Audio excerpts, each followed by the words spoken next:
Hi guys, welcome back to our channel industrial skills by Deepak पर आपका स्वागत है। आज हम सीखेंगे गेट पास रिकॉर्ड रखना। ये मेरे पास फॉर्मेट है गेट पास रिकॉर्ड का। यहाँ पे गेट पास रिकॉर्ड है, मेरे पास अगस्त का डेटा बनाना है। सीरियल नंबर, नाम, department, region, remarks, authorise person, out time, in time और टोटल टाइम। ऐसा हमारे पास एक डेटा होता है। तो हम एचआर में जब हमें सैलरी बनानी होती है तो हम ऑटोमेटिक ही डेटा उठा लेते हैं। इस तरह हमें कैलकुलेट करना पड़ेगा, काफ़ी टाइम वेस्ट होगा। और हमारे पास एक रिकॉर्ड कीपिंग भी रहती है प्रॉपर कि कौन सा पर्सन गेट पास लेके कब बाहर गया है, कब इन हुआ है और किस रीजन से गया है। ये हमारे पास एक प्रॉपर रिकॉर्ड होता है। तो चलिए दोस्तों, बनाते हैं डेटा। इसमें हम डेटा वैलिडेशन का भी यूज करेंगे। सबसे पहले हम डेटा वैलिडेशन को लगाते हैं। जहाँ पर हमें डेटा वैलिडेशन लगाना है वहाँ पर हमें क्लिक कर लेना है। देन हमें यहाँ डेटा के ऑप्शन पे जाना है, डेटा वैलिडेशन पे क्लिक करना है। डेटा वैलिडेशन पे क्लिक करने के बाद में यहाँ पर बॉक्स ओपन होगा ऐसा। यहाँ पर हमें लिस्ट वैल्यू लेनी है और जहाँ से हमें डेटा उठाना है वहाँ पर क्लिक करना है। सपोज ये मुझे रिसोर्स पे जाना है और यहाँ पर उस डेटा को सेलेक्ट करना है जहाँ से हमें डेटा चाहिए। जैसे मैंने यहाँ पर दूसरा डेटा बना रखा है। नाम के लिए मेरे पास ये नाम है, ये मैंने सेलेक्ट कर लिया। देन सिंपली मैंने इनको कर दिया। देन मैंने इस डेटा को जहाँ तक मुझे चाहिए वहाँ तक सेलेक्ट करने के बाद कंट्रोल के साथ डी प्रेस कर दिया। एज इट इज सेम हम इसमें भी कर लेते हैं। डेटा वैलिडेशन पे जाते हैं, लिस्ट को सेलेक्ट करते हैं, सोर्स पे जाते हैं, जहाँ से हमें डेटा चाहिए डिपार्ट का उस सेक्शन को हम सेलेक्ट करते हैं। देन ओके करते हैं। देन जहाँ तक हमें डेटा चाहिए वहाँ पर हम सेलेक्ट करने के बाद कंट्रोल डी प्रेस करते हैं। रीजन पे जाते हैं, डेटा वैलिडेशन का यूज करते हैं जैसे मैंने आपको बताया।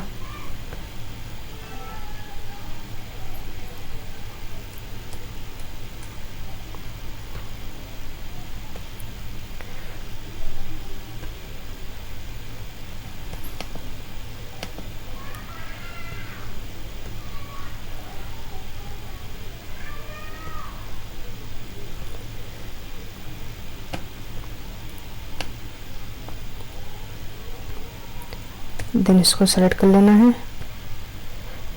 डेटा वैलिडेशन का यूज इसलिए करते हैं कि जिन पर्सन को ऑथराइज है वही डाटा इस शीट में फिल किया जाए। अदरवाइज हम अपने मन से या अपने अकॉर्डिंग कोई भी डेटा इसमें फिल ना कर सके। इसलिए हम डेटा वैलिडेशन का यूज करते हैं, क्योंकि कंपनी में कई बंदे होंगे, उन्हें कई लोग भी ऑथराइज कर सकते हैं। बट अगर डेटा वैलिडेशन रहेगा तो हमारे पास ये रहेगा रिकॉर्ड कि हम उसमें कुछ और डेटा फिल नहीं कर सकते। एक तरह से डेटा पर हमारा कंट्रोल रहेगा, या अदरवाइज जिसने आपको ये अथॉरिटी दी है उसके पास ये कंट्रोल रहेगा। सिंपली हमने इस डेटा को देन हम एंट्री करते हैं। जैसे नाम हमने वहाँ पर राजन लिख रखा था, राजन सेलेक्ट किया। किस डिपार्ट का बंदा है, परचेज का है, किस रीजन से जा रहा है, पर्सनल रीजन से जा रहा है। रिमार्क्स अगर आपको डालना डाल सकते हो तो डाल दो, अदरवाइज नहीं डाल सकते। किस बंदे ने ऑथराइज किया है, सपोज कि आनंद ने ऑथराइज किया है, सेलेक्ट किया। देन आउट टाइम, यहाँ पर एक फॉर्मूला लगाना होता है। अगर हम नॉर्मल एक्सेल में फॉर्मूला लगाते हैं तो वो कुछ गलत हो जाता है। जैसे कि मैंने यहाँ पे डाल दिया 11 बजे आउट हुआ और ये 12 बजे फिर से रिटर्न आ गया हमारे पास।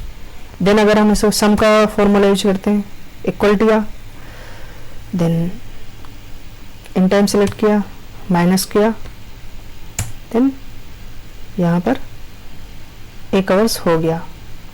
बट मोस्टली टाइम ये वर्क नहीं करता है।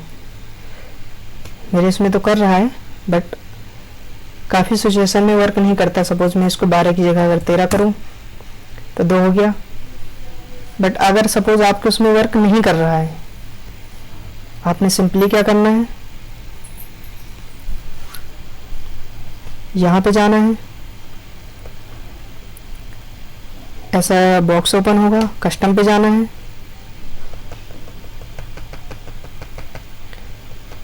देन आपने आवर्स और मिनट पे सेट कर लेना है।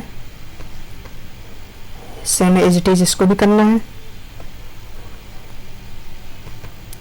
कस्टम पे जाना है,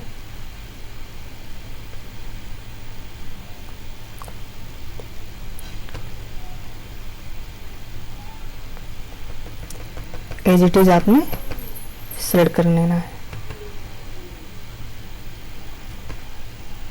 जैसे मैंने 11 बजे आउट टाइम हुआ, 12 बजे इन टाइम हुआ, यहाँ पर हम फॉर्मूला लगा लेंगे, bracket close,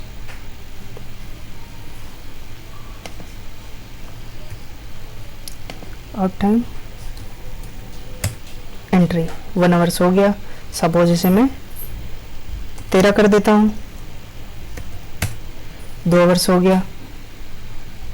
as it is आपने ऐसे करने के बाद फॉर्मूला को कॉपी कर लेना है। ये मैंने कर लिया फॉर्मूला कॉपी। अदरवाइज हम दूसरे एंट्री करते हैं। विमलेस सेल्स, रीजन क्या है, ऑफिशियल है।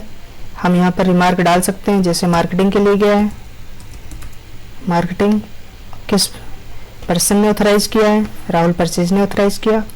गए कब है, 4 मीन्स यहाँ पर हमें करना है, अगर 4 बजे तो यहाँ पर 16 करना है। ये 24 आवर्स की जो वॉच होती है उसके अकॉर्डिंग काम करता है। और यहाँ पर हमें 17 कर लेना है। ये आपके पास कैलकुलेटिंग हो जाएगा। इस अकॉर्डिंग आप डेटा को रिकॉर्ड रख सकते हो। अब आपने जब सैलरी बनानी होगी, यहाँ से आप टोटल जाके फिल्टर के थ्रू उठाने के बाद डेटा को कंज्यूम कर सकते हो कि मंथ में इतने आवर्स ये व्यक्ति पर्सनल काम से बाहर था या इंटरनल काम से बाहर था। ये आपके लिए काफ़ी हेल्पफुल हो सकता है। तो दोस्तों मिलते हैं अगली वीडियो में। Thank you.